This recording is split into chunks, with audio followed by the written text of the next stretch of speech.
Buenos dias, mga senyorito, mga senyorita, mga senyor, mga senyora. Kumusta tayo? Kumusta ang ating araw? Kumusta ang ating mga pinagkakaabalahan? Andito na naman ang iyong senyora. Senyorong walang kapera-pera. Maghahatid ng bagong impormasyon sa inyong lahat.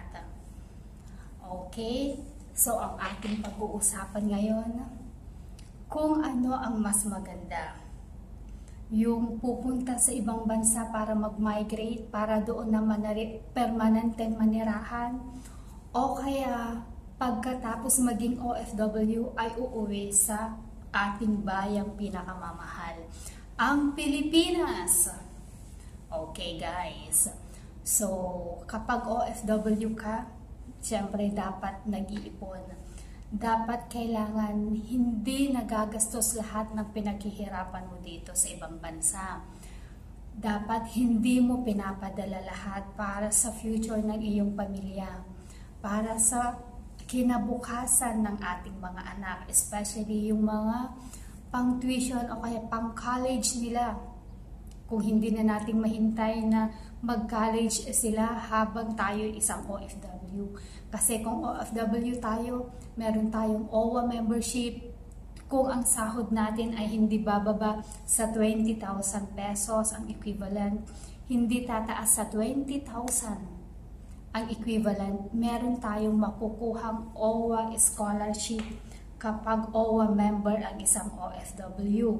Ang ating mga college students na mga anak makakakuha ng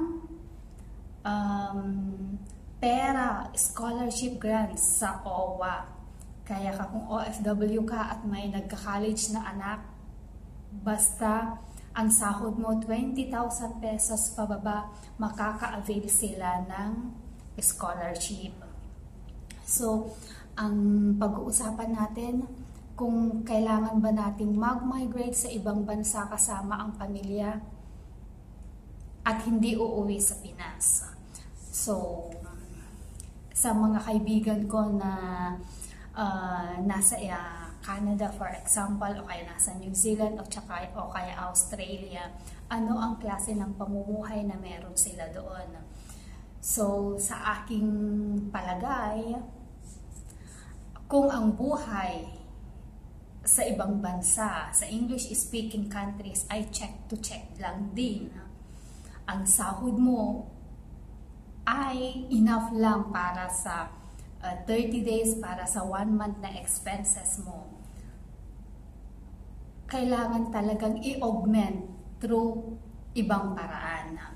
So, yung mga kaibigan ko na nasa Australia, na doon na namumuhay, siguro nagbabakasyon lang sa Pinas after 5 years, after 10 years. Kung kinukumpara ko yung buhay ko dito as an OFW, hindi permanenteng residente, ako nakakabakasyon yearly, salamat sa Diyos. Nakakabakasyon kami yearly, nakikita namin ang mga anak namin, ang pamilya namin. Sila permanent residents sa ibang bansa.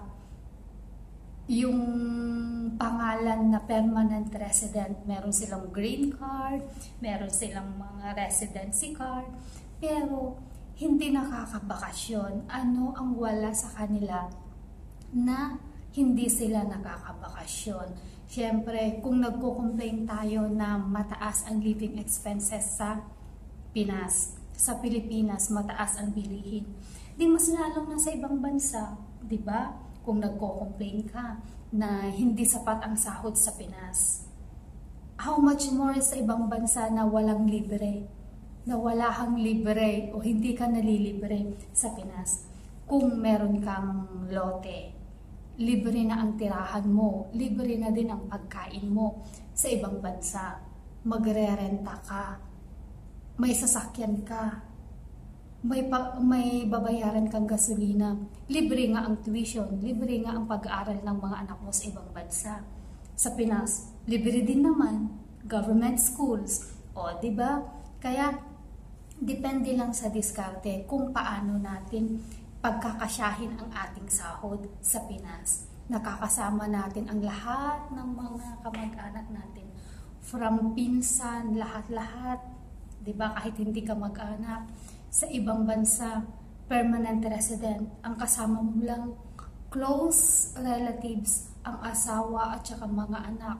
Kung nagkasakit ang mga anak mo, sino ang titingin? Ikaw, a-absent ka, hindi ka sasahod kasi per hour ang sahuran.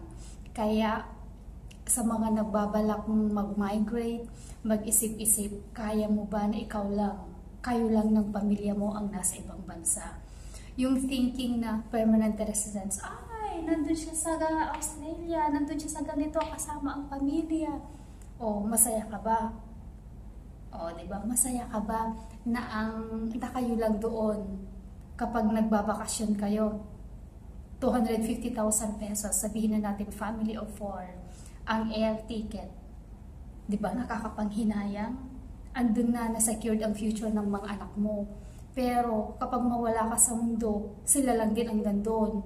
Kasama niya yung mga naging asawa na nila, ganyan mga anak nila. Wala silang mga pinsan.